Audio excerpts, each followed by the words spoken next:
All right, everybody, welcome to Math with Grace. In this video, we're going to be working through Math 7, Book 707, Lessons 1 through 5. Lesson 1 begins on page 2, and it's titled Bisecting a Line Segment. And it says, remember, to bisect means to divide into two congruent or equal parts.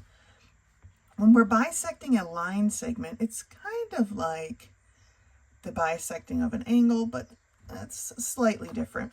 What we want to do, it says you can use a ruler, right? You could measure it and divide the measurement by 2 and then mark the middle, right? But to use your compass to do it, what we're going to do is, let me grab my compass rolling. We're going to set our compass to a distance that is slightly more, just more than halfway across the segment we want to split, okay? And then with our pin at each side, we're going to make this big swoop here, right? I'll switch to this side without changing my compass, make another swoop. And then I have two X's. I have an X here and an X here. If I draw my line through those X marks the spots, then the point where they cross the original line segment is the middle point, is the bisecting point. All right, so they only give us one example to work on. I'm actually going to do a second one right here so we can do two of them together. But like I said, this time is probably the only time we don't need a work line, okay? But we want to set our compass to be more than halfway across, okay? Not super, super more, but more than halfway across. So it's about this far for me. Then I'm going to put my pin on one side. I'm going to start on the B side, and I'm going to make a swoop. Now, your swoop needs to be big, okay? Because the two swoops, just like this one, need to cross each other. Then without changing my compass, I'm going to switch it to the other side. So I'm going to put my pin on A, and I'm going to make a nice big swoop so I see where they cross, okay? Now I have my two X marks the spots. I can take my straight edge and I can connect those 2 points like that. Okay, this line goes on and on forever, amen. It's really unimportant, but the important part is this point right here. And when you go further and you're doing more complex shapes and stuff, if you wanted to line up your ruler and just make the mark right here where it crosses the line, that's fine too. So for this next one, I am going to, let's see how big this one was. I'm going to make a line that is 3 inches long, okay, like so. And we're going to bisect this line, all right? I put it kind of low on my paper, probably a mistake, but let's see here. We want our compass to be slightly more than half, okay? So right about there. And then I'm going to put my pin on one side, and I'm going to make a swoop. I put mine pretty low. If you had put yours in the middle, it probably would have been better. Without changing your compass, you're going to switch your pin to the other side, and you're going to make a swoop. Oh, I just made it. Okay. The two swoops should cross each other. If they don't, then readjust your compass and try again. Okay. Lining up my two X marks the spots. This time I'm just going to put the line right here at the center. Okay. Was what I meant, was what I was saying here. We don't actually have to cross them all the way through. As long as we line up our two X marks the spots, we can draw our little break right there, and that separates these into two equal parts. Okay? Now, just as a review, right? We're setting our compass slightly larger than the midpoint, than where the middle should be, right? It's a guesstimate anyway. And then with our pin at one point, we draw a fairly large swoop. Without changing our compass, we go to the other point, draw a swoop. Those swoops should cross at 2 points, and we connect those with a line or just a little line segment here where it crosses our segment we're trying to bisect, and we've done it. All right, it's pretty basic bisection, which is probably why they only gave us one to do here. But you know, it's always good to have another example. So we did another one. You could do yourself. Set one up and do another one if you wanted. That's all for lesson 1. Go ahead and finish the We Remember and meet me back here when you're ready for lesson 2. Lesson 2 begins on page 7 and it's titled Combining Like Terms to Simplify and Solve. Now, there is nothing about this lesson that is new, okay? It is just giving us slightly more complex problems, all right? So remember, a like term are terms that have the same variable to the same exponent. So in this expression here, 8n is a like term with this negative 3n and this negative 2n. Those are all like terms. I like to mark my like terms.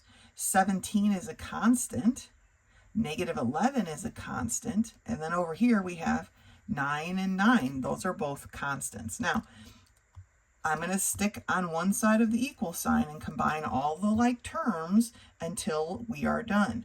And so you can see they've lined them up here. You don't have to do that. If you can just look, if you mark them like we just did and just work your way across, 8n minus 3n's. If you had 8 n's and I took 3 n's away, how many n's would you have left? Well, you'd have 5 n's, right? 5 n's, and I took 2 more from you, then you would have 3 n's left. And then 17 minus 11 is 6. On the other side of the equal sign, 9 plus 9 is 18. And now we're down to a problem that we've been working on, still been working on for quite a while, right? We need to get this term by itself. 6 is being added to it, so we're going to subtract 6 from both sides, okay? When we subtract 6 from both sides, we get 3n is equal to 12. 3 is being multiplied by n. We're going to do the opposite and divide on both sides so that n is equal to 4. All right? Let's take a look at these problems together. Okay, we're going to mark them. We're going to mark our like terms, and then we're going to put them to bed, combine them, combine our like terms. Okay, so we have a 4n and a negative n. Here we have a 25. On this side of the equal sign, it's the only constant we have, so there's going to be nothing to combine it with right now. But starting with our variable, 4n's minus 1n is 3n's. Plus 25, because we don't have any other constants on this side of the equal sign, 2 plus 32 is 34. Okay? Now we want to get this term 3n by itself. 25 is being added to that, so we're going to do the opposite and subtract 25. 3n, 25 minus 25 is 0. 34 minus 25 is 9. Okay, 3 is being multiplied by n. We're going to do the opposite and divide. 3 divided by 3 is 1, so that leaves our n by itself. 9 divided by 3 is 3. Now to check the problem, they want us to take our answer, which is n equals 3, and substitute it back into the original problem. So we would write it like this. 4, instead of being times by n, it would be times by 3, plus 25 minus 3 equals, I'm just going to write 34. I don't think I need to rewrite 2 plus 32, right? 2 plus 32 is 34. Okay. 4 times 3 is 12. 25 minus 3, okay, is a positive 22. So is 12 plus 22 equal to 34? It is. So 34 equals 34, so our n equals 3 must be correct. Looking at the next set of problems, we're going to do the same thing, okay? We're going to find our first variable, and that is this 4x, and it's a positive 4x plus another x. 5 is a constant, negative 3 is a constant, 20 is a constant, negative 3 is a constant. Okay, remember the term, the sign out front of the term belongs to that term. Okay, this plus belongs to the x. This plus belongs to that 4x. All right, now putting together our like terms, we have 4x plus x. Well, if you had 4 x's and I gave you one more, you would have 5 x's altogether, right? And then we have 5 minus 3. 5 minus 3 is 2. And that's going to be equal to 20 minus 3, which is 17. We want to get this 5x term by itself. 2 is being added to it. We're going to do the opposite and subtract it from both sides. So we have 5x. 2 minus 2 is 0. So 5x equals 17 minus 2, which is 15. 5 is being multiplied by x, so we are going to do the opposite and divide both sides by 5. 5 over 5, or 5 divided by 5 is 1, so now my x is by itself. 15 divided by 5 is 3. We don't have to do the checks here, so x equals 3 is our answer. For part B, we have x plus a 2x. Here's a 6, an 11, and a 7. Okay, remember, each side of the equal sign stays by itself till everything's combined. X plus 2x is 3x. Plus 6, because there's no other constants to combine that with, 11 plus 7 is 18. We want to get the term 3x by itself. 6 is being added to that. We're going to do the opposite and subtract 6 from both sides. We have 3x. 6 minus 6 is 0. So 3x equals 18 minus 6, which is 12. 3 is being multiplied by x, so we're going to do the opposite and divide both sides by 3. 3 over 3 is 1, so now our x is by itself. 12 divided by 3 is 4. For this last problem, we have 4 times 5, which they're both constants, so it's a constant. And then we have 7n and negative 3n. And then this side has a 6 and a negative 2. So 4 times 5 is 20. Good. 7n minus 3n. Think of it like this. If you had 7 letter n's and I took 3 of them away, you would now only have 4 letter n's. Okay? 6 minus 2 is 4. Now, we want to get this term 4n by itself. 4 is being added to it, so we're going to do the opposite and subtract 4 from both sides. Okay? 20 minus 4 is 16, which is equal to 4n. 4 minus 4 is 0. All right? Now, 4 is being multiplied by n. Remember, we want to get n by itself. It does not like to be around other numbers, right? 4 is being multiplied by n. We're going to do the opposite and divide. 4 over 4 is 1, so now n is by itself. 16 divided by 4 is 4. All right. So again, lesson 2 is not really anything new. This is what we've been working on. And I've told you before, right? As we work on this stuff, it's just going to get a little bit more complex each step. So this is just a step towards being slightly more complex. All right. Nothing new here. If you mark your terms, your like terms, it makes it a lot easier to know what is being added or subtracted from what. Okay. Go ahead and finish the rest of lesson 2 that we remember and meet me back here when you're ready for lesson 3. Lesson 3 begins on page 11 and it's titled Negative Exponents as Decimals. Now we will be talking about just the power of 10 because just like before, the power of 10s were special when they had positive exponents, right? Because it was a 1 with that number of zeros. This one is similar when we have a 10 to a negative exponent. It's a decimal, and there's that many decimal places, okay? So if it's 10 to the negative 1, there's 1 decimal place. If it's 10 to the negative 2, there's 2 decimal places, and there's always a 1. The rest are zeros. The last number, the furthest number to the right, is always a 1. So 10 to the negative 3 is 3 full decimal places.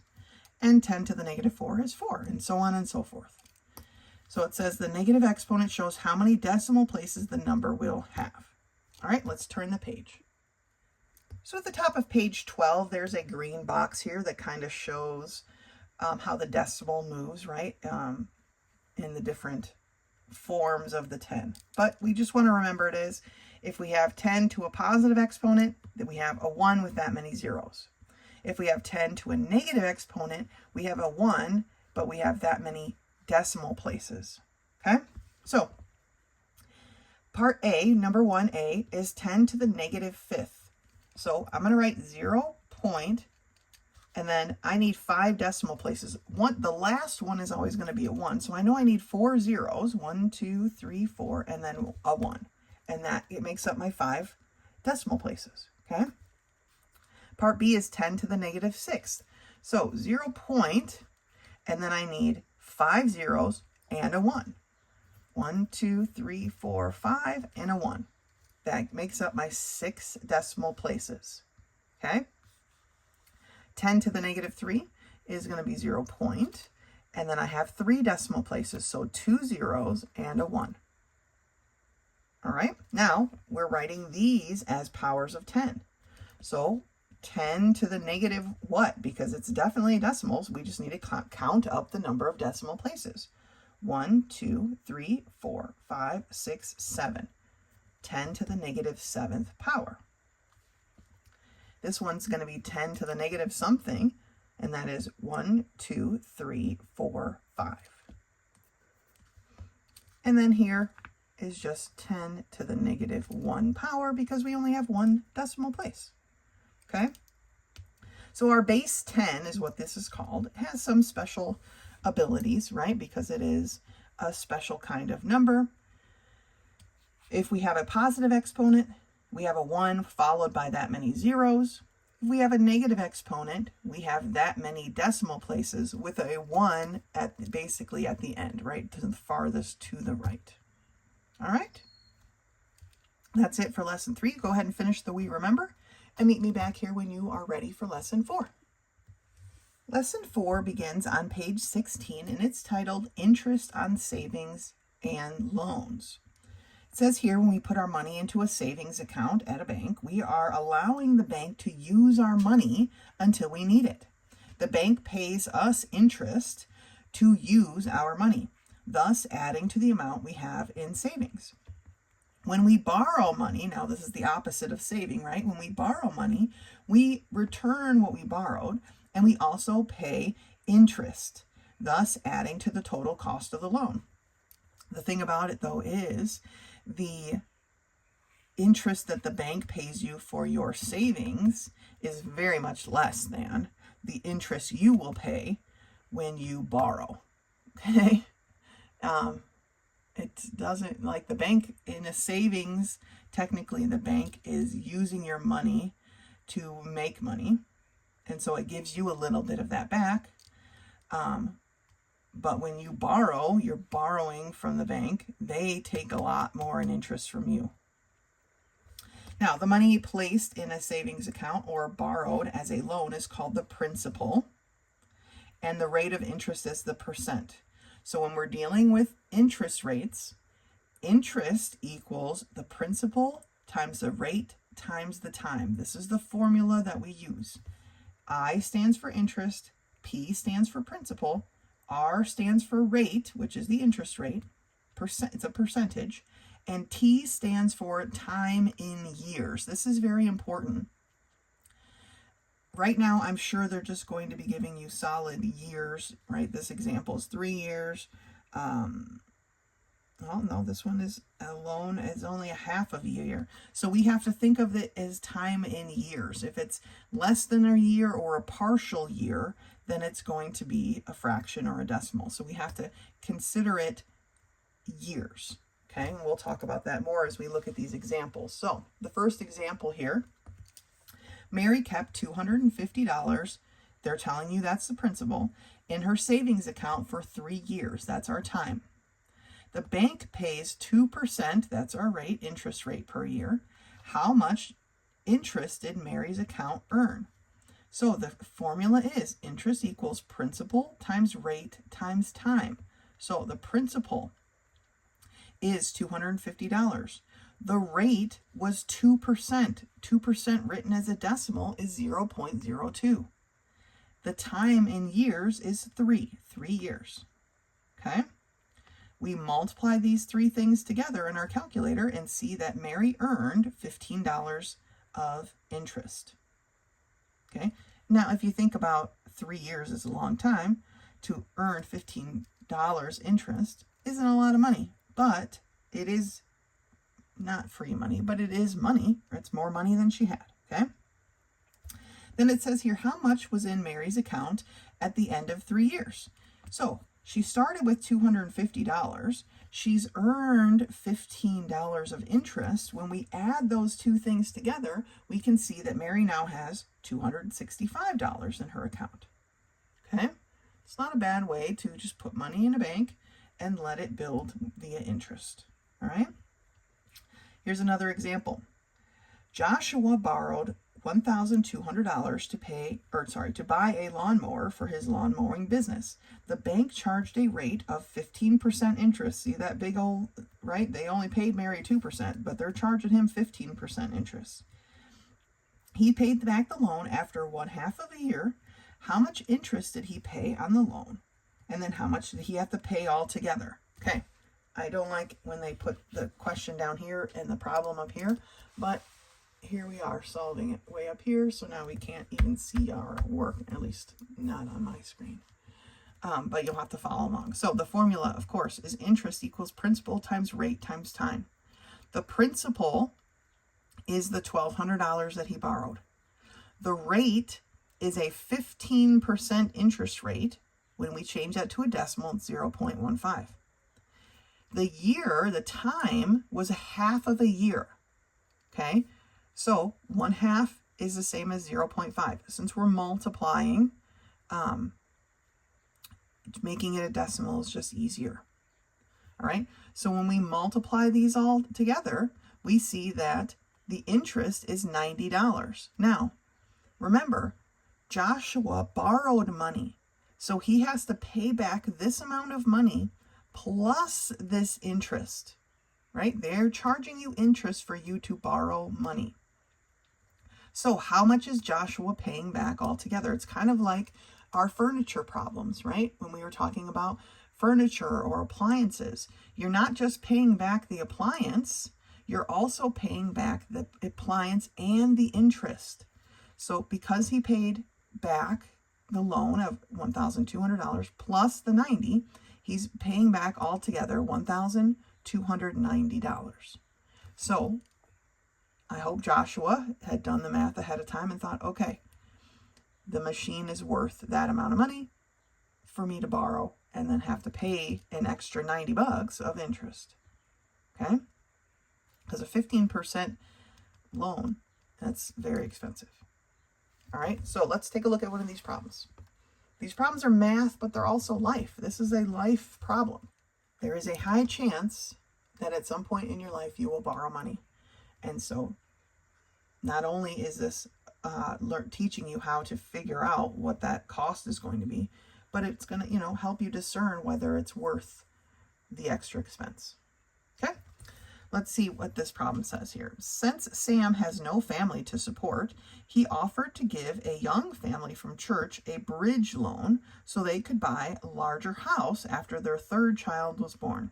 Sam offered to give them a low-interest loan of $50,000 for 1/2 year at 2% interest. Okay, I underlined the things that were important. Remember, interest equals principal times rate times time. It says here, how much interest was paid to Sam at the end of the 6 months, at the end of the 1/2 of a year? All right, well, the principal is $50,000. Okay. The rate is 2%. 2% as a decimal, remember we move our decimal 2 places, is 0.02. And the time is 1/2 of a year. We write 1/2 as 0.5. Those are the same thing. Then we grab our calculator and we type in $50,000. So 50,000 times 0.02 times 0.5 equals 500. Okay, so how much interest was paid? Remember, we're talking about dollars, so $500. What was the total amount that was repaid to Sam? Well, it's going to be the original loan, which is $50,000, plus the $500 of interest. So a total of $50,500 was repaid to Sam. All right, so interest rates. We're going to be doing these a lot for the rest of time, okay? Interest equals principal times rate times time. The principal is the amount being borrowed or the amount being loaned or the amount being saved, okay? The rate is the interest rate of which you're collecting your interest. Remember, they give it to you as a percent. You need to change it to a decimal. The time is in years. So if we're dealing with a half of a year, it's going to be a decimal of a year, right? The time could have been 2.5 years, and then this would have been 2.5, right? Time is always in years. And we just multiply those things together, and that gives us the amount of the interest. To figure out what was totally repaid, or how much money is in the bank now, right? If you've earned interest on your bank account, we add the two numbers together. We add the interest and the principal, and then we have the total. All right, great job. That's it for lesson 4. Go ahead and finish the We Remember. Then you'll be ready for your quiz 1, which is at the back of the book. If you have any questions, do not hesitate to contact me. Otherwise, until next time.